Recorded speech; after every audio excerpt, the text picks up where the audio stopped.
snow didn't come in waves, it didn't slow down, and it didn't give Alaska a moment to breathe. Before sunrise, driveways that had already been cleared were buried all over again. Roofs that looked stable the night before began to sag under fresh weight. Roads plowed at dawn vanished by mid-morning. Across the state, a quiet realization started to sink in. This wasn't a storm you could wait out. This was a storm that refused to stop. What was forecast as rain turned into something far more serious. Alaska woke up inside a winter that kept accelerating. Heavy, moisture-packed snow fell so fast it erased hours of work in minutes. Shoveling became pointless. Plowing became temporary. Every task felt like starting from zero. People weren't battling the storm anymore. They were chasing it and losing ground with every passing hour. In the capital city of Juneau, snow fell in feet, not inches. It clung to rooftops and loaded steep mountainsides that tower directly over neighborhoods.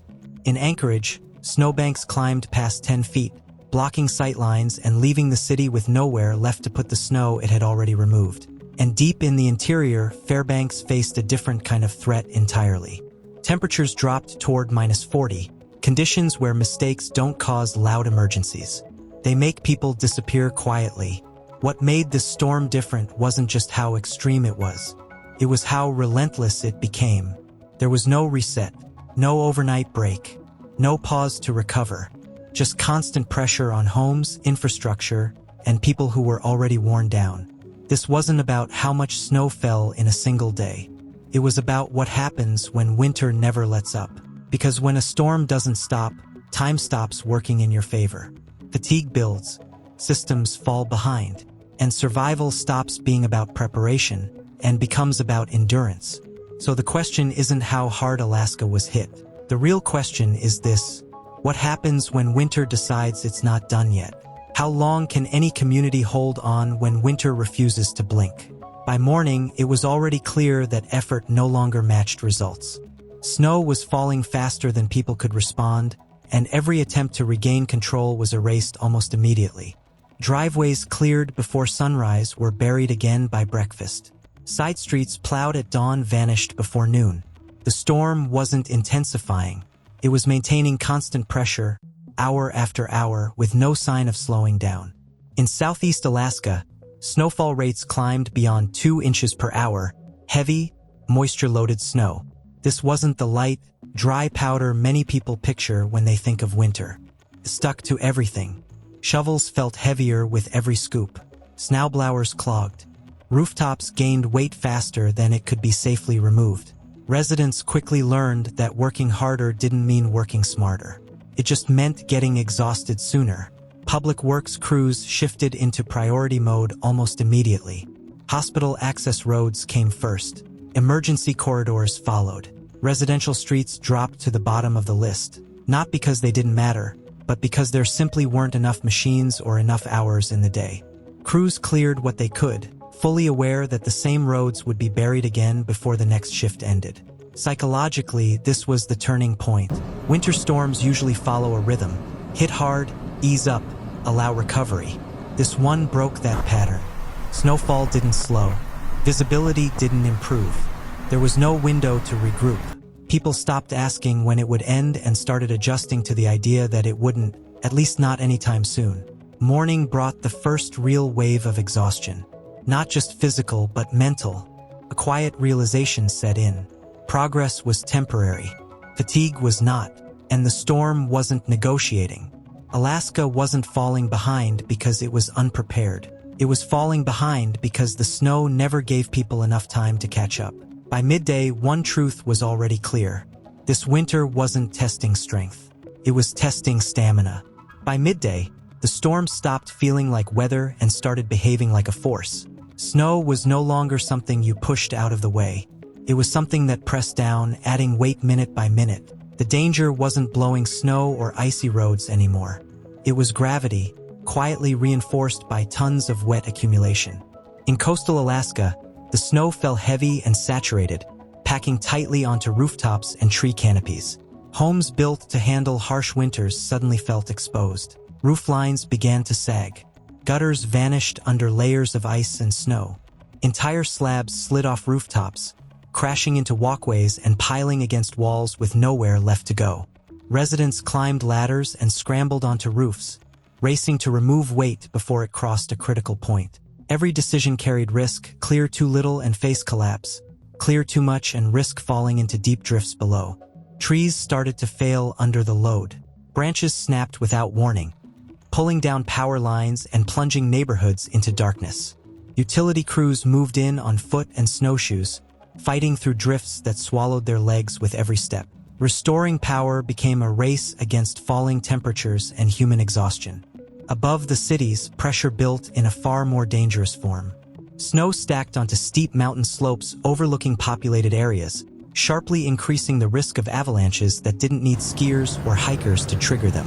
These were urban threats, steep faces hanging directly over homes. Forecasters issued high-danger warnings. Voluntary evacuations followed for residents living beneath known slide paths. By midday, fear had changed shape. This was no longer about being stuck. It was about whether roofs would hold, whether trees would fall, whether mountains would move. Snow had become mass, and mass causes damage quietly. By afternoon, Alaska wasn't asking how much snow had fallen anymore. It was asking how much more weight the land and the people on it could carry. Because the problem was no longer how fast the snow was falling. It was where it could possibly go. In Alaska's cities, space itself became the biggest limitation.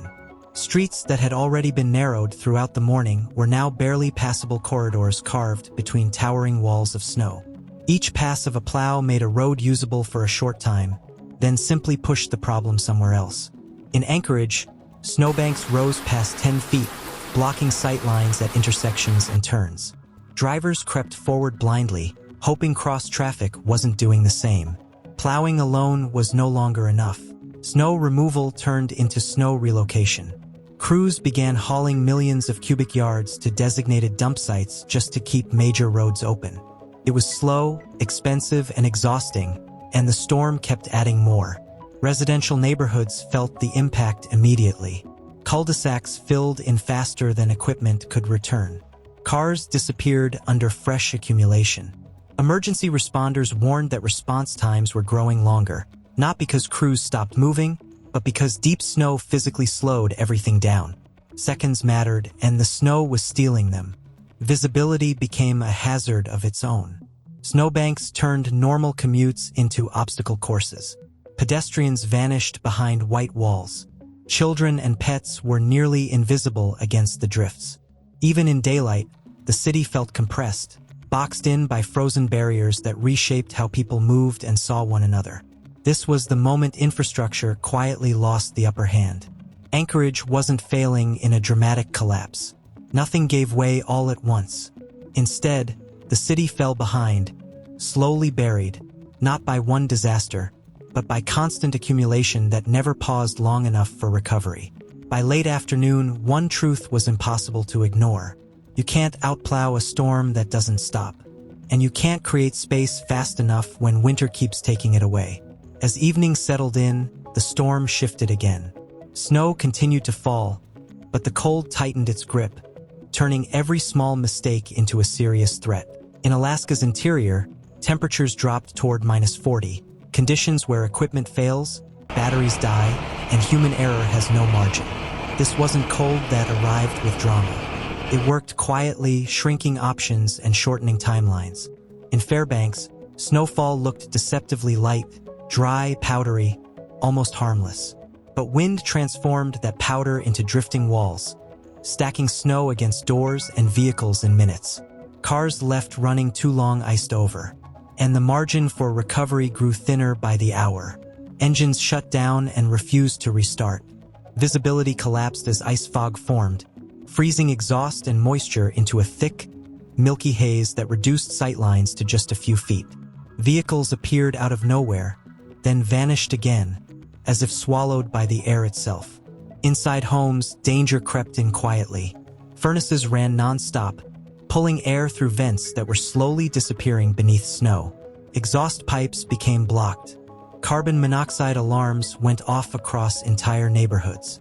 Chimney fires increased as heating systems were pushed beyond their normal limits. Fire crews responded with caution, knowing that exposure measured in minutes could mean frostbite or worse.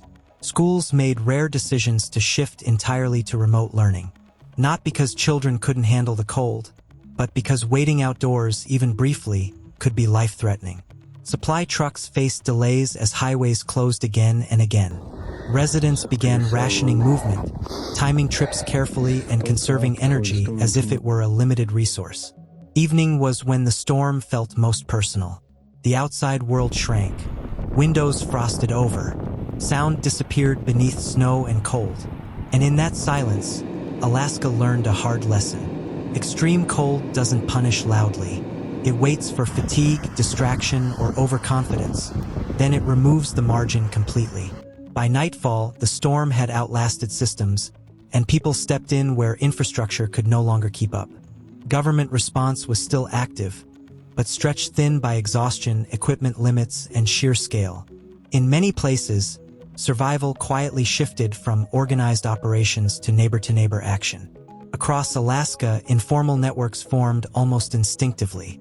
Shovel brigades appeared on residential streets, clearing paths for elderly neighbors and healthcare workers who needed to get in or out. Snow machines replaced trucks, moving through drifts that had swallowed roads, delivering medicine, fuel, and food to homes and cabins no longer reachable by vehicle. What couldn't be fixed quickly was worked around, one person helping another. Warming centers filled as power outages and unsafe housing pushed people indoors. Shelters reached capacity, forcing communities to open public buildings as temporary refuge for Alaska's unhoused population. The danger was immediate and unforgiving.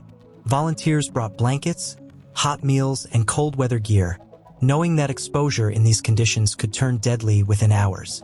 Inside their homes, families adjusted routines, conserving heat, sharing space, and waiting, together, for winter to finally loosen its grip.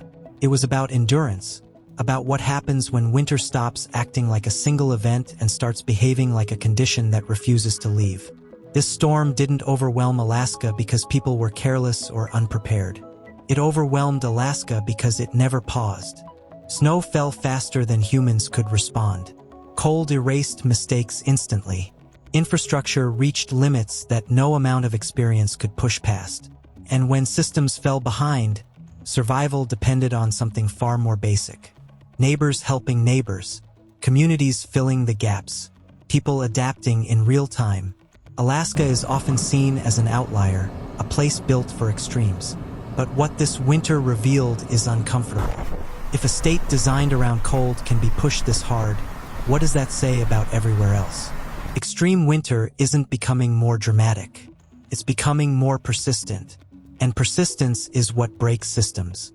If this story helped you understand what prolonged extreme winter really looks like on the ground, take a moment to hit the like button. It helps this video reach more people who care about severe weather preparedness and real-world impacts. Share this video with friends or family, especially anyone living in regions where winter storms are becoming stronger, lasting longer, and taking more time to recover from. Now we want to hear from you. If your city faced non-stop snow and extreme cold for days without a break, how long do you think it could hold up? Do you have a plan for power outages, blocked roads, or helping someone who can't help themselves? Leave your thoughts in the comments below. Your experience matters, and it might help someone else prepare before winter decides not to blink. Stay safe, stay warm, and stay informed.